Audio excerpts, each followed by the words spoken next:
उम्मीदवार बीजेपी की तरफ से बना दिए गए हैं। ये इस वक्त की सबसे बड़ी खबर, बांकीपुर उपचुनाव से जुड़ी हुई ये बड़ी खबर, जिसमें अपने दर्शकों को बताते चलें कि अभिषेक सिन्हा ने जरूर नाम वापस लिया, लेकिन अब दूसरा नाम नीरज कुमार सिन्हा का सामने आ चुका है। बीजेपी की तरफ से नाम जो है वो सामने ला दिया गया है। बांकीपुर उपचुनाव से जुड़ी हुई इस वक्त की सबसे बड़ी खबर है। और अभिषेक बंटी ने भले अपना नाम वापस ले लिया हो, लेकिन अब नीरज कुमार सिन्हा, जिनके नाम की चर्चा इस वक्त सामने आती हुई, हमारे संवाददाता लगातार हमारे साथ जुड़े हुए हैं और उनसे ही हम जान लेते हैं कि ये जो नाम का चयन हुआ है, इस नाम के चयन को लेकर शैलेंद्र, चूंकि आपने कहा कि ये नाम सामने आ चुका है, तो पहले अभिषेक बंटी का चयन किस आधार पर और अब ये दूसरे नाम के चयन के पीछे का तर्क? देखिए, अभिषेक बंटी को लेकर के कई तरीके की चर्चाएं हो रही हैं कि आखिर उन्होंने क्यों नामांकन वापस लिया। अभिषेक बंटी ने साफ तौर पर कहा कि अपने पारिवारिक कारणों के कारण उन्होंने नामांकन वापस ले लिया। खैर, उन्होंने नामांकन वापस ले लिया और इसकी तैयारी बीजेपी लगातार कर रही थी, क्योंकि पहले से यह मालूम था कि अभिषेक बंटी अपना नाम वापस लेंगे। और जैसे ही उन्होंने अपना नाम वापस लिया, नए उम्मीदवार के नाम की घोषणा भी भारतीय जनता पार्टी ने तुरंत कर दी है। नीरज सिन्हा, जो कि बीजेपी के कार्यकर्ता नेता के रूप में, नीरज सिन्हा ने भी वर्षों काम किया बांकीपुर में, नितिन नवीन के साथ उन्होंने लंबे समय तक काम किया। उन्हें भारतीय जनता पार्टी ने उम्मीदवार बनाया है। तो एक बड़ी कहा जा सकता है कि जो बड़े बदलाव हुए बांकीपुर में एनडीए को लेकर के, भले ही कल बड़े पैमाने पर नामांकन किया गया, सब कुछ हुआ, लेकिन किसी न किसी कारण से अभिषेक बंटी को अपना नामांकन वापस लेना पड़ा। और नामांकन वापस लेने के आधे घंटे के अंदर ही भारतीय जनता पार्टी ने दूसरे उम्मीदवार नीरज कुमार सिन्हा को के नाम की घोषणा कर दी। तो चूंकि चुनावी तैयारी बीजेपी की लगातार चल रही थी, विनोद तावड़े जो कि बिहार के, लेकिन ये स्वीकार करना शैलेंद्र, ये स्वीकार करना थोड़ा मुश्किल हो रहा है, ये स्वीकार करना थोड़ा मुश्किल हो रहा है कि अभिषेक बंटी की तरफ से ये फैसला पारिवारिक कारणों की तरफ से लिया गया हो। हमारे साथ हमारे संवाददाता इस वक्त रवि एस नारायण भी जुड़े हुए हैं। रवि, चूंकि अब नया नाम भी सामने आ चुका है नीरज कुमार सिन्हा का। जी बिल्कुल, देखिए नीरज कुमार सिन्हा जो है, उनके बारे में आपको बता दूं कि ये नरेंद्र भारती मंडल जो है बीजेपी का, उसके अध्यक्ष हैं। जो बीजेपी कार्यालय में लगातार नरेंद्र भारती मंडल जो है काम करती है। प्रधानमंत्री नरेंद्र मोदी जो है, उनके नाम पर ये नरेंद्र भारती मंडल बनाया गया है और जिसका काम है कि तमाम बीजेपी के कार्यकर्ताओं को और जिस ढंग से लोगों से जुड़ना और अपनी जो बीजेपी के जो कामों हैं वो जनता तक पहुंचाना, तो उसके ये अध्यक्ष हैं ये नीरज सिन्हा जो है। और ये एक खास बात है कि जैसे ही यहाँ पे अभिषेक बंटी का नाम जो है वापस होता है, और पार्टी ने पहले से ये तैयार करके रखा है, इतना साफ है कि ये जैसे ही नाम लेने की बात हुई है, उससे पहले नए उम्मीदवार जो है उसकी तैयारी जो है वो हो चुकी थी।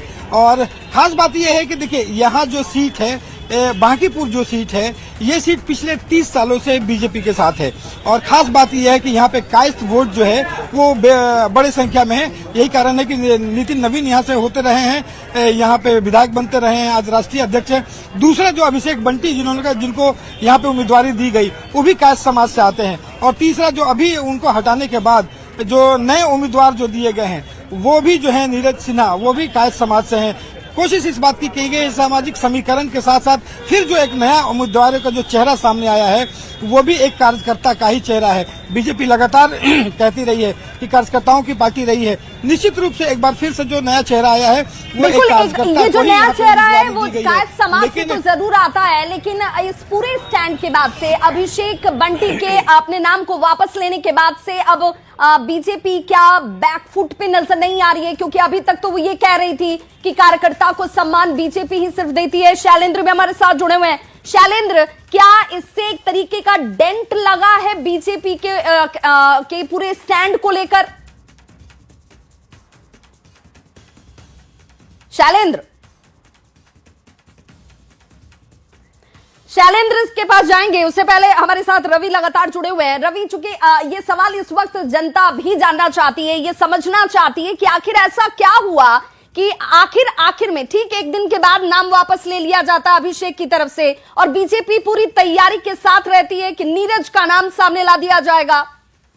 नए उम्मीदवार के बारे में खाली नहीं, निश्चित रूप से देखिए, ये इसे डेंट नहीं कहेंगे, निश्चित रूप से एक सवालिया निशान तो जरूर है, क्योंकि जब ये क्षेत्र में जब यहाँ पे प्रचार होगा, लोगों के बीच, कार्यकर्ताओं के बीच जाएंगे, तो ये एक जवाब जरूर देना होगा कि आखिर 24 घंटे के अंदर जो है उन्हें क्यों हटाया गया। और निश्चित रूप से इसे लेकर के जितने भी शीर्ष नेतृत्व है, निश्चित रूप से इसका जवाब भी उनके पास होगा और लगातार इस पर काम भी किया होगा। यही कारण है कि उनके नामांकन वापसी के चंद मिनटों के बाद ही जो है वो नया उम्मीदवार की जो घोषणा हो जाती है।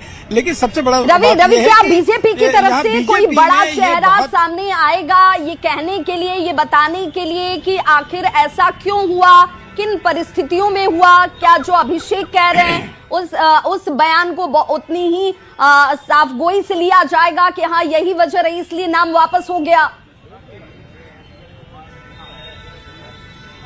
जी नहीं, यही कारण है कि यहाँ पे जब उन्होंने, अभिषेक बंटी ने अपना नामांकन वापस करने का जो पत्र है वो जब संजय सरावगी जो प्रदेश अध्यक्ष को दिया, तो उसके बाद बीजेपी ने ये रणनीति बनाई कि सीधे उनसे जो अपनी बातें जो हैं वो कहलवाई जाए। दूसरे किसी ने भी नहीं कहा कि उनका नामांकन वापस हुआ है। ये चिट्ठी भी जारी की जा सकती थी जिस पर कई सवाल जो है वो खड़े होते, लेकिन अभिषेक बंटी खुद बीजेपी कार्यालय पहुंचते हैं और वो जो है वो कहते हैं कि उनका पारिवारिक कारण है। और आने वाले वक्त में भी जितने भी बीजेपी के तमाम लोग हैं वो यही कहेंगे कि बीजेपी जी ये है जो पारिवारिक कारणों से है, क्योंकि उम्मीदवार खुद कह रहा है कि पारिवारिक कारणों से जो है उन्होंने इस्तीफा दिया है।